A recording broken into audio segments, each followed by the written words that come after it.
Welcome one and all to this lesson on how to make films just like Orson Welles. Don't be a stranger, take a seat, and soon you'll be a citizen of Wellestown. Be careful though, otherwise you might be put on trial, which may result in a caning. Let's start with writing. You may be the most original filmmaker in Hollywood, but this doesn't necessarily mean you need to have original ideas. I recommend picking a book or play or the life of a famous person to adapt for the big screen.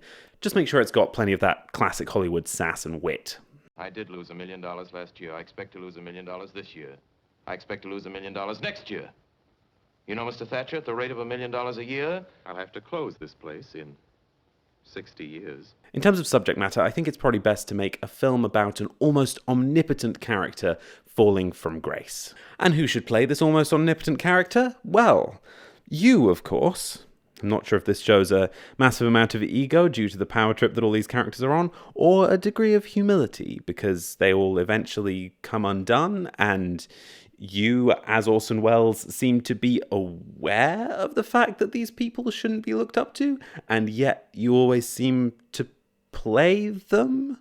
Just make sure that you retain an enigmatic enough persona that it's kind of hard to tell whether or not you are as egomaniacal as the characters that you play, or whether you're just really smart and enjoy making these characters fall from grace, and the nuance that it takes to play them is something that only you could manage.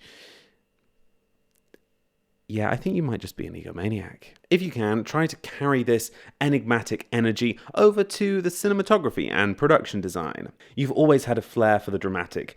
Bold, angular constructions, harsh lighting, that and an immense sense of depth are just your bread and butter.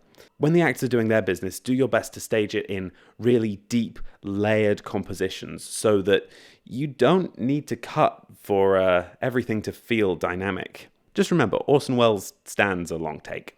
Now, for other directors, this would be the point in the video where I would talk about editing, but if you're doing your best to stick truthfully to the Orson Welles process, you're going to want your film taken away from you by the studio to be edited by someone else without your creative control.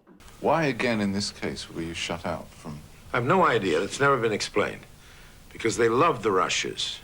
Every day the head of the studio came to me and wanted me to come to the office and sign a deal for several pictures, and it's great stuff.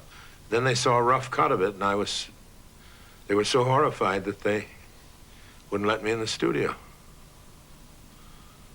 And nobody's ever explained what horrified them. Sure, the one film that you're most famous for was edited by you, but that was kind of a bit of a fluke, just because they were trying to get you across as this, like, boy wonder persona, and then they didn't like the decisions that you made, so they just took control for every subsequent film.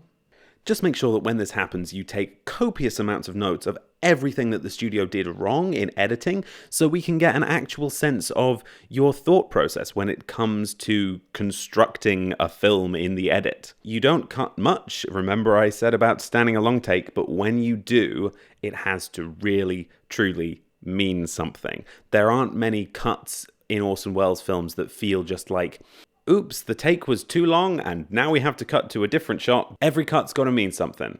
If you want a more in-depth look to Citizen Kane in particular, I made another video about that a while ago that talks particularly about the contrast between long takes and the kind of editing that he was doing, which was very Russian-inspired. If you like these kind of videos, I've got more planned, and I've already made one on David Fincher and one on Christopher Nolan. You can click somewhere on the screen to watch those now. And if you want to watch my short films, I'm really proud of the recent ones, so there should be a playlist of those too. Thank you very much for watching, and make sure to like and subscribe if that's what you feel like doing. Action, please. Ah, the French.